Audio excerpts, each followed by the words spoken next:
How you doing? Good, how you doing? Are these, can I have one of these purple bracelets? Yeah, but why are you in here taking pictures of stuff? Why? Because I'm a journalist. Okay. I gather content for stories and stuff like that. And Okay, because this is sort of private for our clients to come in, so we're sort of protective. Come here, let's get to talk. this is the Department of Health, right? Yeah, come on in. Okay.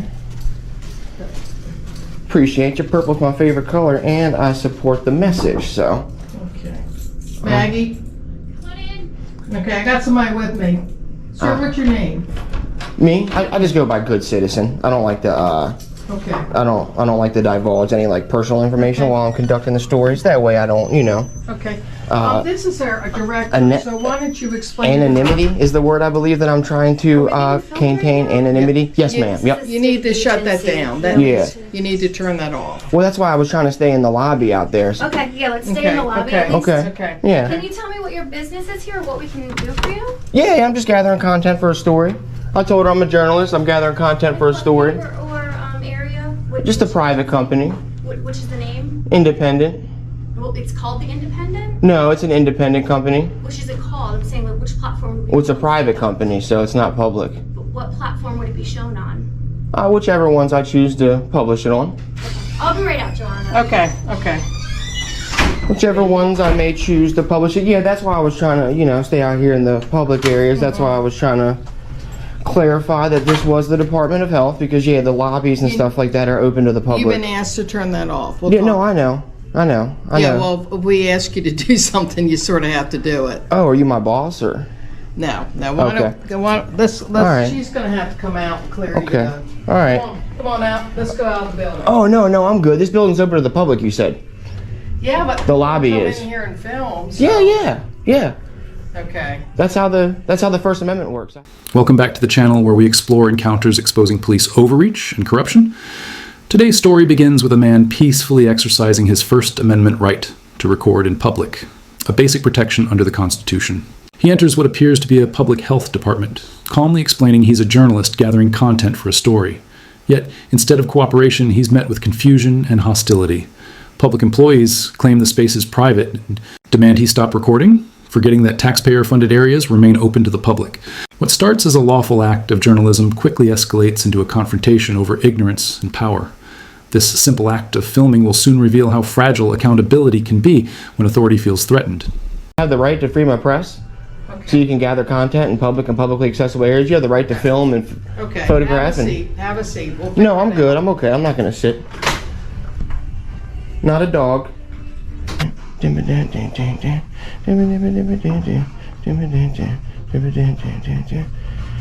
know where she went. Hey, how you doing, man?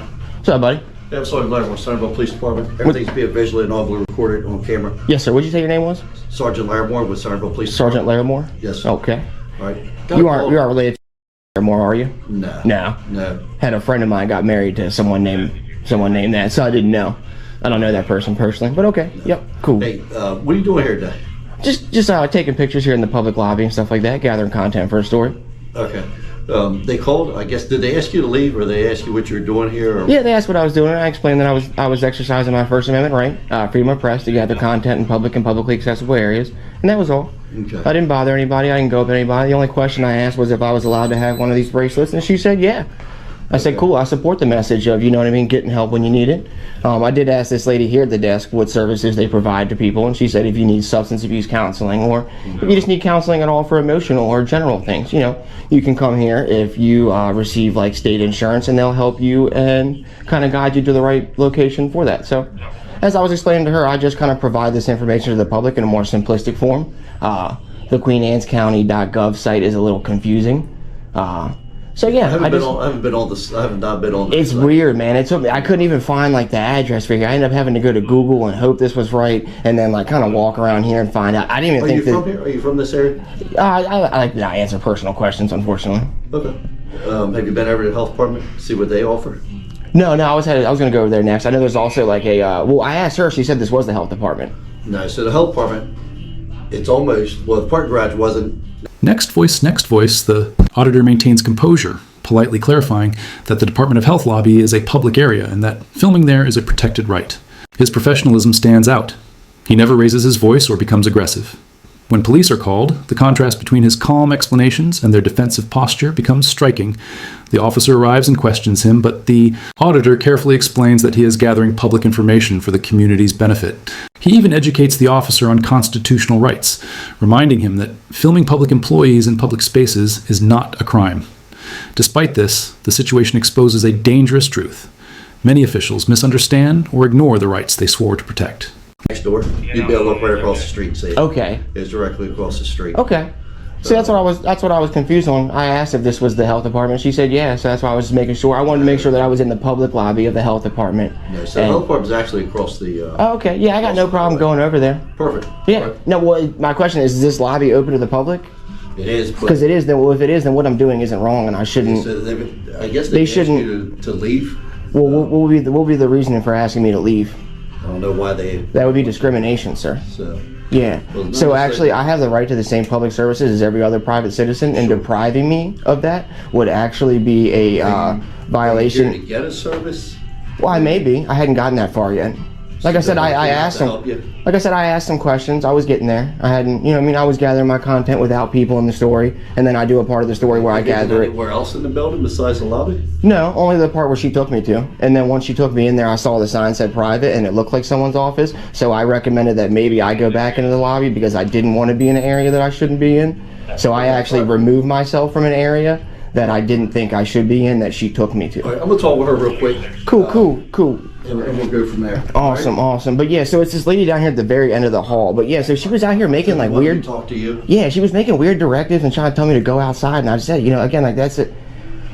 That would be a violation of 18 U.S. Code 242. It's depriving someone of public services is a crime when they're acting under the color of law, and they are government agents at the moment, working for the government. They're contracted public employees. So depriving me of the same public services that every other citizen has is actually a crime in itself. That's what I was trying to explain to her, but as soon as she found out that I didn't want to turn the camera off and follow her barking orders, she said it very rudely too. I hadn't been rude, I was cool with that, man. Okay. You were trying to be decent. I'm cordial now, you know what I mean? I'm not, Good. I'm just gathering content, that's all. This is open. Well, hello there, Jules here on 96.7 WCEI. These two ladies right here have been very nice to me. Everybody feeling get started with unwritten. As the conversation deepens, the journalist explains his purpose clearly: to make government information accessible to citizens. He recounts how confusing official websites can be and how his work helps ordinary people understand public services better. Instead of being thanked, he's treated with suspicion. The police officer presses him with personal questions, which he respectfully declines. His response underscores a vital point: the right to privacy extends to citizens as well. The irony is undeniable. A man protecting his rights is interrogated by those sworn to defend them. Calm and confident, he reminds officials that depriving a citizen of public services or access because their recording is itself a violation of 18 U.S. Code Paragraph 242, a federal civil rights law. You work around here, boss? You work in this department as well? Are you in the same department as him, or are you guys different? We both work for Centerville Police. Okay, can I get your name and badge number, sir? My badge number's right there. Can you articulate it for me, sir? You can read it. Can you articulate it for me, sir? No. Okay. All right.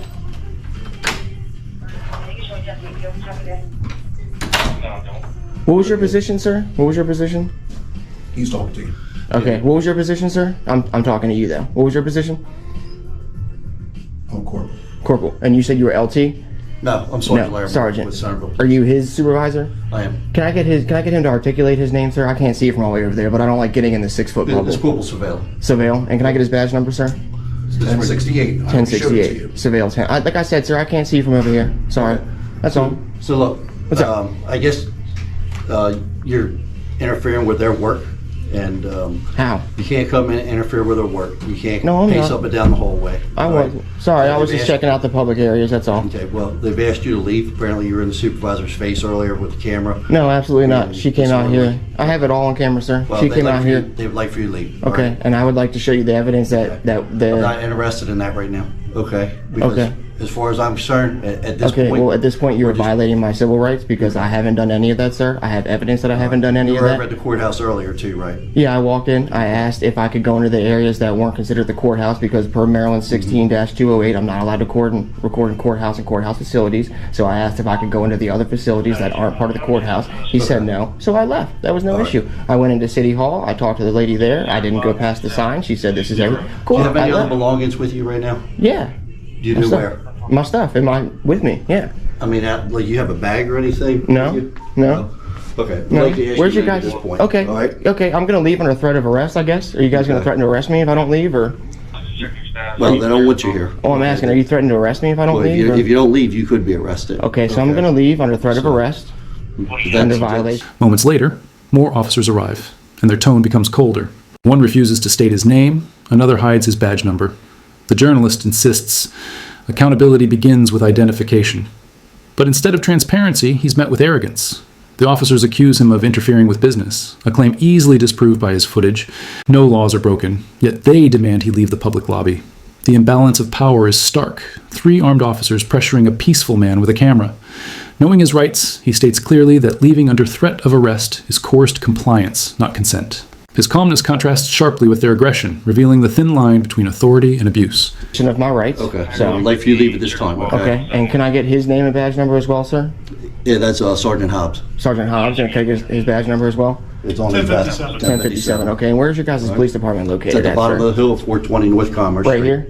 Yes. Cool. You guys want to walk down there with me? We can walk down there I'm not together. going to walk down there. I'll drive down there. Okay. But you're more than welcome to walk down there. The chief's in if you'd like to talk with him. Absolutely. What's his name, sir? Joseph Boy. Okay, and I didn't get your badge number. What was it? I didn't see it. 1052? Alrighty. Yep. All right. So I'm going to leave this building under threat of arrest, this public lobby of this public building. But yeah, so apparently, oh, can I also get the name of the public person who filed you or called you guys and filed this false police report and said that I got in her face because I want to exercise my First Amendment right to redress my government for grievances and file complaints on public workers and stuff like that. So I'm going to need her identity and the proper channels to file a complaint on that public worker, sir. I have no problem waiting out here on the public sidewalk for that information, but I would like that information, sir. You can call back and get that information, okay? I'm sorry? You can call back and get that information. Oh, no, I need a hard copy. My phone doesn't work. You have no phone that works? I don't have a phone that works, You don't sorry. have any phone at all that No, works? sir. What did your earbud go to? It just goes. It just... It just goes. It's for Just show. hangs It out? looks cool. Yeah, it's broken. I found it on the ground, but I like to look cool and professional, so I put it in so it looks nice. Well, I'm sure you have... But yeah, if I could get her name and the proper channels to redress my government for grievances, Okay, sir. we'll get that straight for you. All right, thank you. Hang tight. Thank you. So yeah, we're gonna leave under threat of arrest. I'm not in my county, and all 3 of these dickheads definitely want to violate my rights. So There you go. that's the one that. Yep, that's the director I asked you. No, this is the office that she took me into. This is the lady's office that I wanted to go out of, but I want the name of the lady that was trying to chaperone me. That's the lady. That's the lady. No. This is the office that I went to because she knocked on the door and said, This is the lady at the front desk. She just got me that card. no, because when she knocked on the door, she said, "Hey Maggie, I'm coming in. I have somebody with me." So I know Maggie was the person in the office and not the person escorting me. I need the name of the person If you escorting call me. Maggie, she'll be able to get that straight for you. No, I need Okay? that. I don't have a phone, sir. Under threat of arrest, the journalist steps outside but continues asserting his rights. He asks for the name of the public employee who falsely accused him, an essential step in filing a lawful grievance. The officers dismiss his request, showing little interest in truth or due process. Even when he offers to wait peacefully on the sidewalk, their indifference persists. What unfolds is a classic display of systemic disregard for civil rights. An innocent citizen treated as a problem for daring to document public servants. Still, he keeps his composure, reminding viewers that freedom requires persistence, not aggression. His calm defiance becomes a powerful example of peaceful resistance through knowledge. So I need the business card of the government of the public worker. Okay. I need the phone number of the public worker, sir. That phone number is on there. You're not going to get their personal number. So No, I don't you need the have to personal call number, that. but I need the identity of the person, sir. If I'm going to go and file a hard copy complaint, I need that person's identity, sir. Shouldn't be that hard to identify yourself. Shouldn't be that hard to identify yourself on the course of your duty.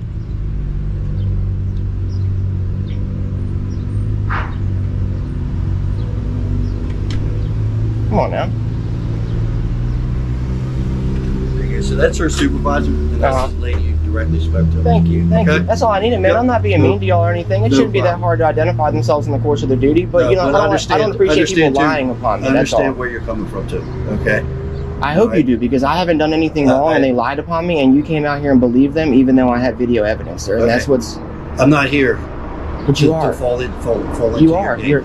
Okay? I don't need you to fall into a game. I need you to respect. That's exactly what I this need is. you to respect Okay. the oath that you took. I do. I need you to uphold Okay. that, sir. I do. Okay. Well, you took an oath to respect our rights, and I have a First Amendment right to gather I'm not content. here to argue with you. I don't have a freedom of I'm not press. here to. I would to hope not. I get would hope into a there's. disagreement with I would you. hope not. All right, that's not what I'm here for. Thank you. All right, You're just here to violate my rights. Don't put words in my mouth. That's not what I'm here for. No, I'm just putting Okay. actions in you because Okay. that's what you did. We come here, we assess situation. They don't want Yep. you here. They felt threatened by you here. But with the camera, I feel threatened with 3 people with guns. I feel threatened when people calling Why the would police. you be threatened because I have a gun? Well, because cops kill people every day, sir. Criminals kill cops every day. You're right. How do you know I'm a criminal, though? That's the thing is I don't know that haven't you're a committed a criminal. crime, but I know that you're a cop. You do know That's the I'm a cop. difference. That You have a doesn't gun mean on I'm you, sir. I activity. don't. So. That's I know. making a pretty bold assumption. You're right, but you're making an assumption that I did all the things that they said as well. That's a pretty bold assumption to come out here and tell me I need to You're leave in the their building. They don't want you here. They feel It's threatened. not by their you building, being sir. It's here. my building. Okay. It's my building. It's I'm a public taxpayer. building. You're right. Okay. It's a public building, sir. It's not a their public building. building. It's not their And building. you're interfering with their workday. They No, don't I'm not want you interfering here. with their workday. As the standoff continues, the journalist respectfully challenges the officers to uphold their oath. You swore to protect our rights, he reminds them. A simple truth often forgotten in practice. He points out the hypocrisy of being labeled a threat while surrounded by armed men. The exchange grows tense, but his logic remains steady. Fear of a camera cannot justify violating the Constitution. The officers try to justify their actions by claiming others felt threatened. Yet no crime occurred, no disorderly conduct, no interference. This moment lays bare the deeper issue, a culture where feelings outweigh facts and authority replaces accountability. Still, he stands firm, embodying what it truly means to exercise one's rights responsibly. At all, sir. They came out and made contact with me. I didn't ask them any questions. I didn't make contact with them until they made contact with me. And I tried to stay out of the private area, so I Is didn't there do anything that, else sir. that I can do for you at this time? Yeah, man. I just need you to not do this next time. I need you to not violate people's rights. I didn't violate your I'm rights asking at all. you guys Okay? to I didn't violate kinda- your rights. Is there anything else I can do for you right now, today, as we speak? No, I'm good. Okay. have I'm a good. day. Who's your supervisor's name? Actually, I'm sorry. My supervisor? Who's your LT? Lieutenant Meal. Lieutenant Meal? Lieutenant Meal. Meal? M-E-A-L? M-E-I-L. M-E-I-L. All right. Thank He's you. at the police department right now. Thank you. And the chief's name was? Joseph Sabor. Joseph Sabor. All right. And they're All both right. at the police And department. you said it's down this hill right here? Down at the very bottom of the hill, if you look Okay. to the right, Uh-huh. you'll see the police department. Okay. It's 420 North Commerce Street. All right. Funny number. All right. All right. All right. Okay. As the video closes, the narrator reflects on what we've witnessed: corruption disguised as procedure and fear disguised as safety. The police refuse transparency, ignore evidence, and threaten arrest without cause. The journalist's only weapon is his camera and his courage. His experience exposes a painful truth about modern policing. Many officers see accountability as confrontation. The narrator calls on viewers to take action, to speak out, stay informed, and know their rights. Because silence enables abuse, and awareness is the first step to change. Always record the police, he concludes. It's not defiance, it's democracy in action. And this video proves why that right must never be surrendered.